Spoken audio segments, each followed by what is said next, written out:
अगर second hormone की बात करें कि कौन सा हार्मोन है वो किडनी का जो सिक्रेशन है, ट्यूबुलर रीअब्जॉर्प्शन है, तो उसको रेगुलेट करता है, तो वो आता है एल्डोस्टेरोन। ये मोस्ट इम्पॉर्टेंट हार्मोन है एंडोक्राइन सिस्टम से। तो कहाँ से रिलीज होता है? एड्रिनल ग्लैंड से होता है। एड्रिनल ग्लैंड के बारे में डिटेल में एंडोक्राइन सिस्टम के अंदर पढ़ेंगे, यहाँ सुपरफिशियली देख लेते हैं क्योंकि हम रेनी इसके एल्डोस्टेरोन हार्मोन के बारे में बात कर रहे हैं। तो ये सर, तो अगर एड्रिनल ग्लैंड के बारे में अगर आप देखोगे तो एड्रिनल ग्लैंड में ये कोटेड रहती है, रेट्रोपेरिटोनियल है, पेरिटोनियल कैविटी से बाहर का ऑर्गन है, सुप्रारीनल है, और इसमें सुप्रारीनल आर्टरी और सुप्रारीनल वेन इसको सप्लाईज करती है, और इसमें कोटेक्स प्रेजेंट रहता है आउटर, यानी डेंस इरेगुलर कनेक्टिव टिश्यू की जो लेयर है, प्रोटेक्टिंग लेयर, वो प्रेजेंट रहती है। ठीक है। इसके जो मेडुला है वो एक टाइप का, जो कुछ ये मान लो आप कि जो गैंग्लियोनिक जो सेल है उनका एक टाइप का क्लस्टर होता है। इसमें दो पार्ट होता है, एक कोर्टेक्स होता है, एक मेडुला होता है। ठीक है। तो इसका जो मेडुला रहेगा ना वो एक टाइप का क्लस्टर होगा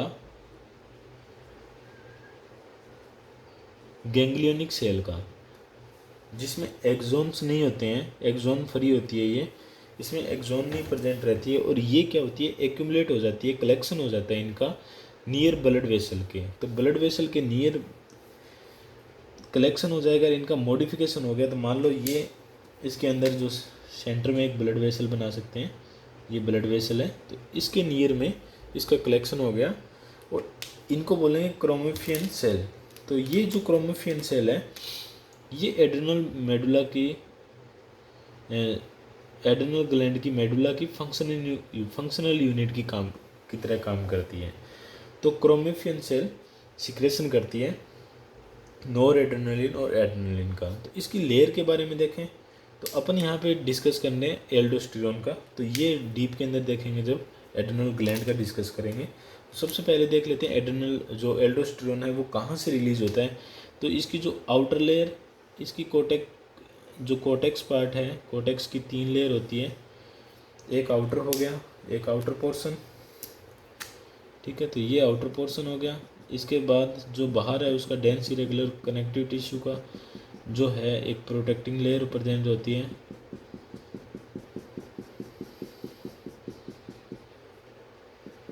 सेम किडनी की तरह।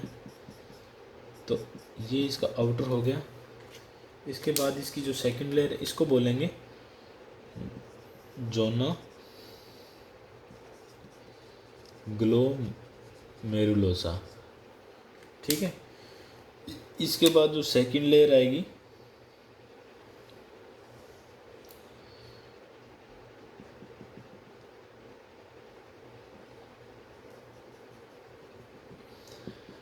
इसके बाद जो सेकंड लेयर आएगी ये आएगी जोना फेसिकुलाटा।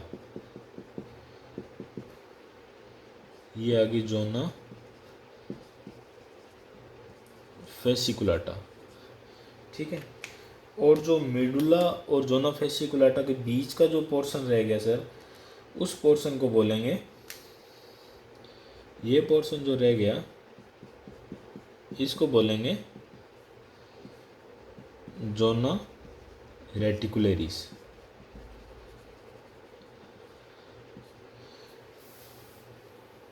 ठीक है।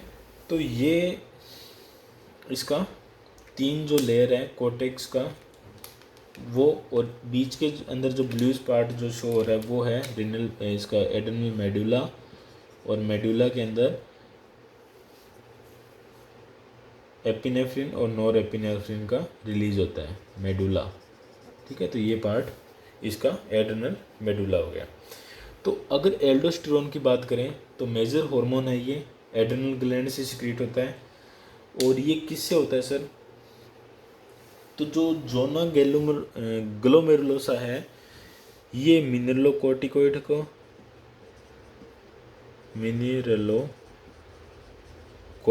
का सिक्रेशन करती है। ये करती है ग्लूकोकोर्टिकोइड्स का, और ये करता है एंड्रोजन का। ठीक है, एंड्रोजन में आगे टेस्टोस्टेरोन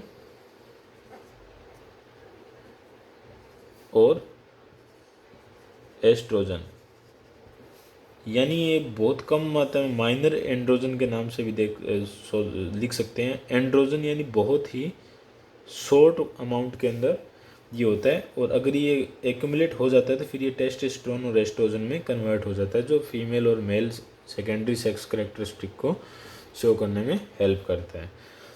ये तो हो गया रेटिकुलरिस की बात।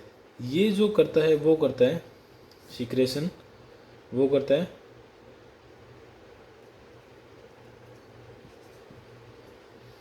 एड्रेनलिन और नॉर एड्रेनलिन, यानी इसका ये सेकंड नाम है, इसको एपिनेफ्रिन और एपिनेफ्रिन एंड नॉर एपिनेफ्रिन के नाम से भी जाना जाता है। ठीक है, अब अगर बात करें सबसे पहले तो इसमें जो, अगर आप इसमें देख लिया, इसमें जो एंड्रोजन में ये दो है, उसके बाद ये ग्लूकोकोर्टिकोइड है। ग्लूकोकोर्टिकोइड में जो मेन रहता है वो रहता है कोर्टिजोल। इसमें एंड्रोजन में जो रहेगा मेन वो रहेगा DEHA,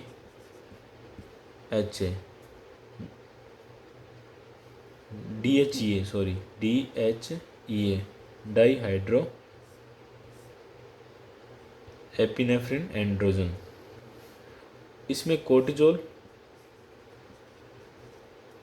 कोर्टिकोस्टेरोन और कोर्टिजोन, ये 3 हार्मोन रिलीज होते हैं ग्लूकोकोर्टिकोइड में। और मिनरलोकोर्टिकोइड की बात करें, अपने लिए सबसे मेन चीज़ यही है, क्योंकि इसी में एल्डोस्टेरोन का जो है वो रिलीज़ होता है। तो जो मिनरलोकोर्टिकोइड की बात करें तो मिनरलोकोर्टिकोइड में जो मेजर होता है वो एल्डोस्टेरोन होता है। ठीक है, तो एल्डोस्टेरोन रिलीज होता है किससे?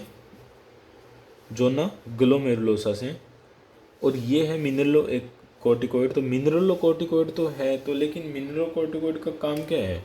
क्योंकि मिनरलोकोर्टिकोइड नाम के हिसाब से अगर देखें ना तो वैसा ही काम है इसका, ये मिनरल्स का होम्योस्टेसिस मेंटेन करती है। तो जो मिनरल्स है,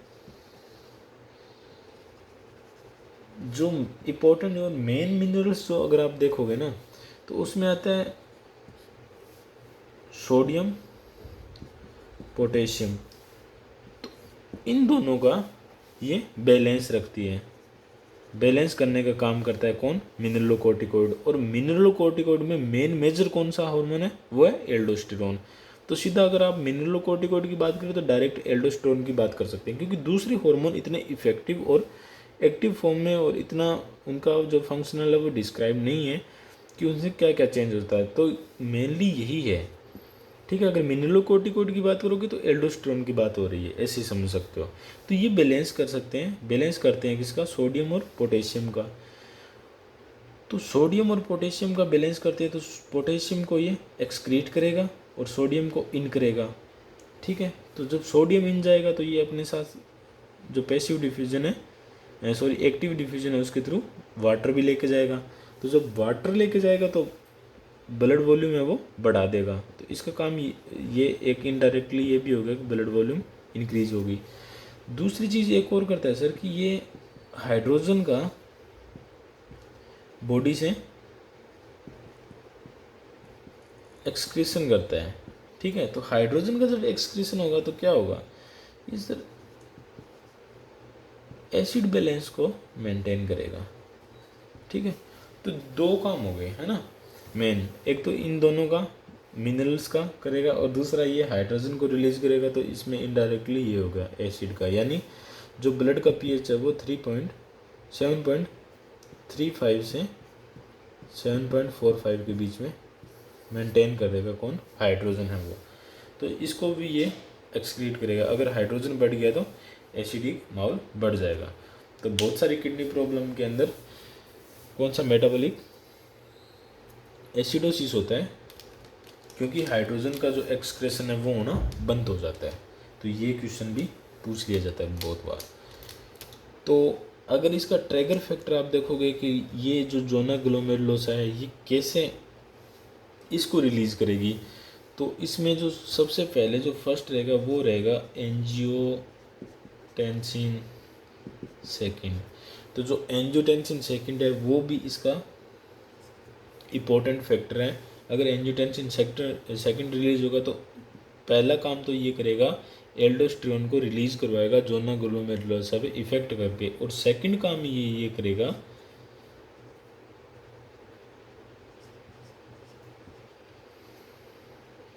कि जो आर्ट्रियोल्स हैं, कहाँ की? अफरेंट आर्ट्रियोल्स, उनको कॉन्ट्रैक्शन करवाएगा, है ना। तो ये सेकंड काम हो गया। पहला तो हो गया जो एल्डोस्टेरोन अगर रिलीज रहेगा ना तो उसका पहला काम तो होगा क्या? एल्डोस्टेरोन को रिलीज करवाना। सेकंड हो गया आर्ट्रियोल्स जो अफरेंट आर्टरीज हैं उनका कॉन्ट्रैक्शन करना, ठीक है। तो जब कॉन्ट्रैक्शन होगा तो स्पीड से नैरो से जब निकलेगा ब्लड तो इतना GFR रिड्यूस हो जाएगा। अब इसमें ये कैसे काम करता है? जब एंजियोटेंसिन जब रिलीज होगा तो ये किस पे इफेक्ट करेगा? तो सर ये इफेक्ट करेगा हाइपोथैलेमस पे। हाइपोथैलेमस में नेगेटिव फीडबैक के थ्रू बैलेंस होता है। एक पॉजिटिव फीडबैक होता है, एक होता है नेगेटिव फीडबैक। अगर हाइपोथैलेमस का कंट्रोल देखें इस पर तो कुछ न्यूरोसिक्रीटरी सेल्स होती है इसमें, वो क्या करती है, यहाँ से कोर्टिकोट्रोपिन रिलीजिंग हार्मोन का रिलीज़ करती है, और ये हार्मोन न्यूरोट्रांसमीटर के थ्रू जाता है। कहाँ पे इफेक्ट करता है? एंटीरियर पिट्यूटरी पे इफेक्ट करेगा। ये एंटीरियर पिट्यूटरी पे इफेक्ट करेगा। तो एंटीरियर पिट्यूटरी यहाँ से रिलीज़ करेगी कौन सा? Adreno corticotropin releasing hormone. तो ये जो एडिनोकोर्टिकोट्रोपिन रिलीजिंग हार्मोन है ये डायरेक्ट एड्रेनल कोर्टेक्स की जो लेयर है इस पे जो जोना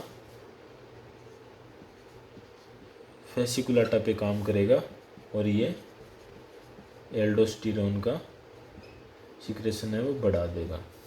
और सर एल्डोस्टेरोन क्या करेगा? एल्डोस्टेरोन सोडियम का एब्जॉर्प्शन करा देगा। कैसे? सोडियम का एब्जॉर्प्शन, ये एल्डोस्टेरोन का एक ये रहता है कि जो अपन ने स्टडी किया था कि जो बेजोलेटरल मेम्ब्रेन पे जो सोडियम पोटेशियम जो पंप रहते हैं उनकी जो एक्टिविटी है वो बढ़ा देगा। तो सोडियम पोटेशियम जो अगर जैसे बेजोलेटरल मेम्ब्रेन ये ल्यूमन है, ल्यूमन के बाद यहाँ पे जो ये ट्यूबुलर सेल प्रेजेंट है, यहाँ पे सोडियम पोटेशियम पंप है जिसमें सोडियम आउट जा रहा है और पोटेशियम सेल के इन जा रहा है, और यहाँ से पोटेशियम है वो ल्यूमन के अंदर जा रहा है ना। तो ये ट्यूबुलर है, तो इसकी एक्टिविटी को बढ़ा देगा। तो सोडियम को इंट्रासेलुलरली खाली करेगा और यहाँ से पोटेशियम उठाकर उसको ट्यूबुल के अंदर भेजेगा। तो जब यहाँ से कम होगा तो ओस्मोलरिटी नेगेटिव जाएगी और यहाँ से सोडियम का एब्जॉर्प्शन होना बढ़ जाएगा। तो सोडियम एब्जॉर्प्शन का बढ़ा देता है। दूसरा ये जो हाइड्रोजन है जो सिम्पोर्टर है उस पर काम करेगा और एंटीपोर्टर पे काम करेगा और उस पर हाइड्रोजन के रिलीज़ को बढ़ा देगा।